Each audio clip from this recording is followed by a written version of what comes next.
Hello everyone. This is João from KenHub. Welcome to another tutorial. I'm so glad you joined us because we're going to be talking on this tutorial about the muscles of the arm, as you can notice right now on your screen. Now, according to their position and also location within the upper limb, we can divide two types of muscle, and you can see them on your screen right now. The one you see on your left, is found a bit more distally on the upper limb, and we call it, you probably have guessed it already, these are the forearm muscles.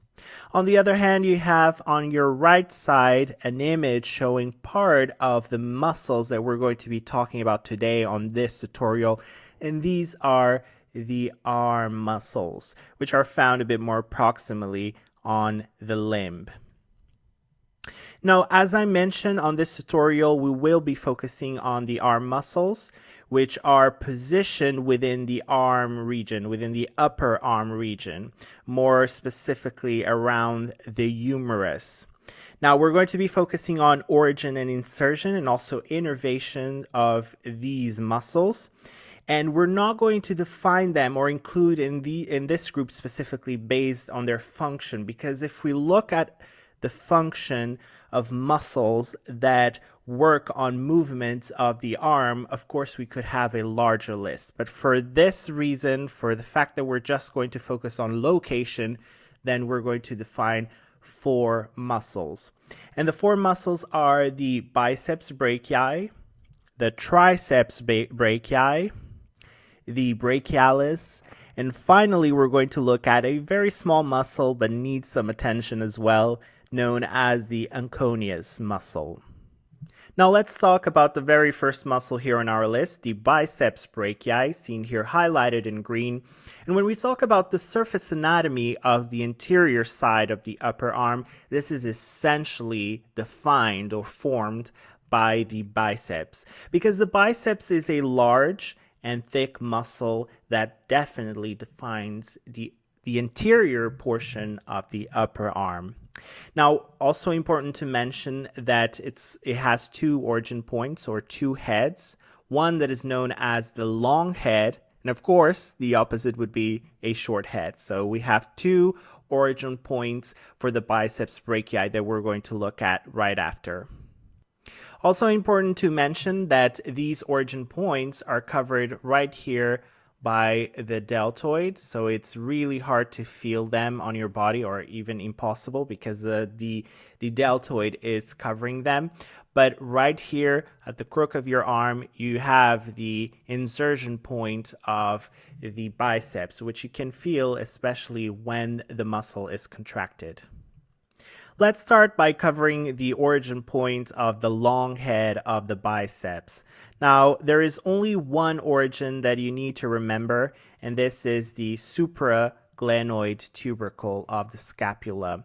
Now, this is above the socket of the scapula, and it lies within the intrascapular space, but still being extrasynovial. Now, this long tendon then will make a sharp turn here on the humeral head and continues its course right on the bicipital groove of the humerus. This is also known as the intertubercular sulcus. Now, this turning point is secured by ligaments at the capsular area and also known as the biceps pulley. Now let's quickly have a look at the origin point of the short head of the biceps.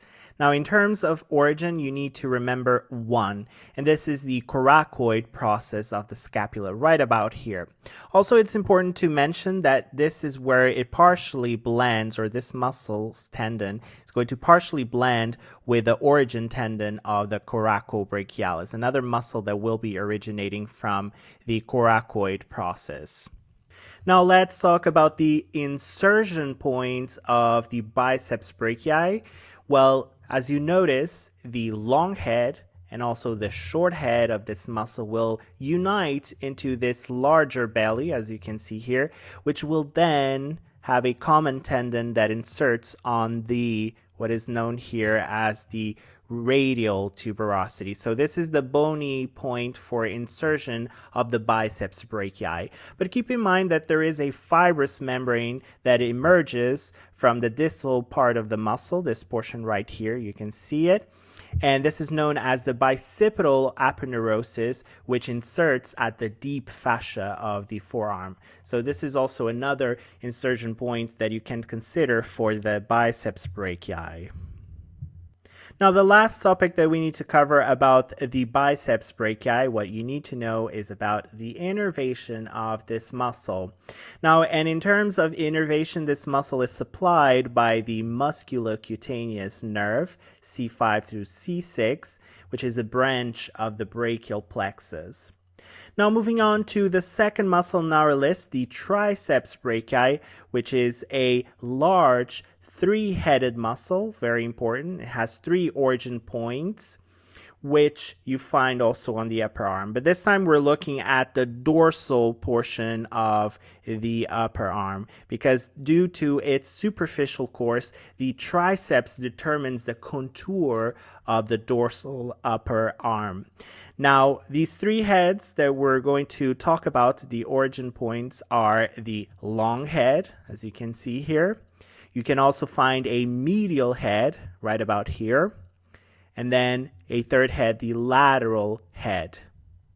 Now, I want to give you a quick note on the location and topography of the triceps within the upper arm and also the shoulder. And you can see that the proximal part of the triceps is partially covered by the deltoid. And you can clearly see, especially here in this image, of the dorsal view of the deltoid, or of these muscles. This is the deltoid, and right here you have, of course, the triceps. And notice that these heads are covered by this large muscle that defines your shoulder, which is the deltoid. Now, both the lateral and long heads can be easily palpated, as you notice here. You can easily palpate these 2 heads on the back of your arm, but the medial head is a bit hidden here below these 2 larger heads and also the deltoid. So you cannot feel the medial head of the triceps. Now, moving on and talking about the long head of the triceps, we're going to look at the origin point of the long head. And this is 1. You can see here this head highlighted in green. And notice here, this is the origin point. And if you can guess it right, yes, it's the infraglenoid tubercle of the scapula. And then from there, it courses between the teres major and minor and divides the axillary space into 2 halves. Now let's move on to the medial head of the triceps, seen here highlighted in green on both of these images. Now, in terms of origin points, we need to remember 1. And as you notice here, we're looking at the dorsal view of the humerus. So the medial head is originating from the dorsal portion of the humerus shaft, or humeral shaft, or humeral body. Distally from the radial sulcus, very important. Now, its fibers are connected with the medial intermuscular septum. Also, another important note for your information. Now let's move on to the last head of the triceps brachii, the lateral head, seen also here highlighted in green on both of these images. In terms of its origin point, it also has 1. And similar to the medial head, we're looking at the dorsal view of the humeral shaft or humeral body, and this is where the lateral head will be originating from. But this time proximally from the radial sulcus, where it is fixed to the lateral intermuscular septum. Now that we covered the 3 origin points for the triceps, it is time to logically talk about the insertion point. And as you see, the 3 heads are coming together to form this really thick tendon that will go and insert here on this bone. If you can guess it well, yes, this is the ulna, more specifically on the olecranon of the ulna. Now, it additionally will attach to the capsule of the elbow joint and also the antebrachial fascia. Lastly, we're going to be talking about the innervation of the triceps. Now, the triceps is supplied by the radial nerve, which is in close relationship with this muscle, specifically in terms of course. So first, this nerve will run within the radial sulcus of the humerus, where it is covered by both the medial and lateral heads of the triceps. And then from there, it courses to the crook of the arm along the lateral bicipital groove between the triceps and biceps. Now it is time for us to move on to the third muscle on our list, the brachialis. Now the brachialis is a relatively long and strong muscle found on the anterior portion of the upper arm. Now for the most part, the brachialis lies under the biceps brachii. So if we look at this image right here, the biceps, as we talked about before, the two heads connecting here to form this belly, this large belly of the biceps. And right underneath you find the brachialis, a little bit shy here, but you can still see it. Now, that is why it's not easy to palpate the brachialis from the surface. The muscle barely has superficial parts, which you can find on the lateral border and also distally. And even though it is located deep in the upper arm, the brachialis still contributes indirectly to the surface anatomy, as its large belly makes the biceps brachii look much larger on the surface than it actually is. So for that reason, we have to say that behind every great biceps, there is a great brachialis. Now let me remove here the biceps brachii for you, exposing the brachialis and highlighting it in green. And also here another image so you can have another perspective of the brachialis, so we can start talking about the origin points for this muscle. Now you can notice that the origin point happens right about here. You notice here in this image, and this is the distal half of the anterior side of the humerus, or the shaft of the humerus. You can also call it the body of the humerus. And in addition, the origin tendon attaches to the medial and lateral intermuscular septa of the arm, which are two dividing membranes separating the flexor muscles from the extensor muscles.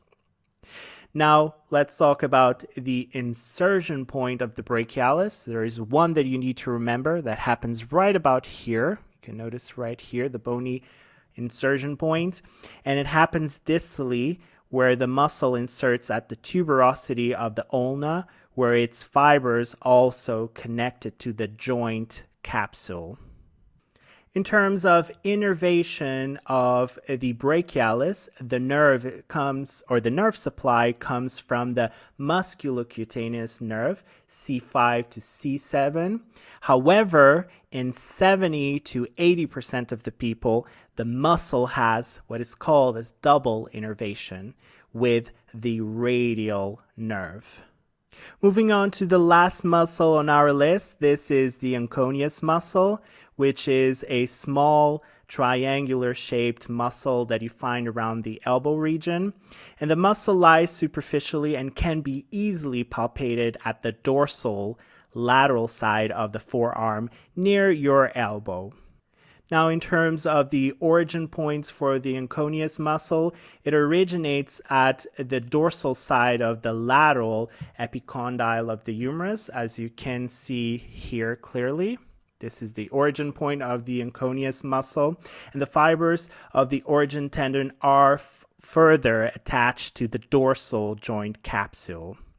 Moving on to the insertion point for the anconeus muscle, this will happen on the olecranon of the ulna, right about here, as you can also see on this image. Moving on to the innervation of the anconeus. Now, the anconeus is supplied by the motor branch of the radial nerve. It arises at the radial sulcus of the humerus and then continues through the medial head of the triceps and finally reaches the muscle distally.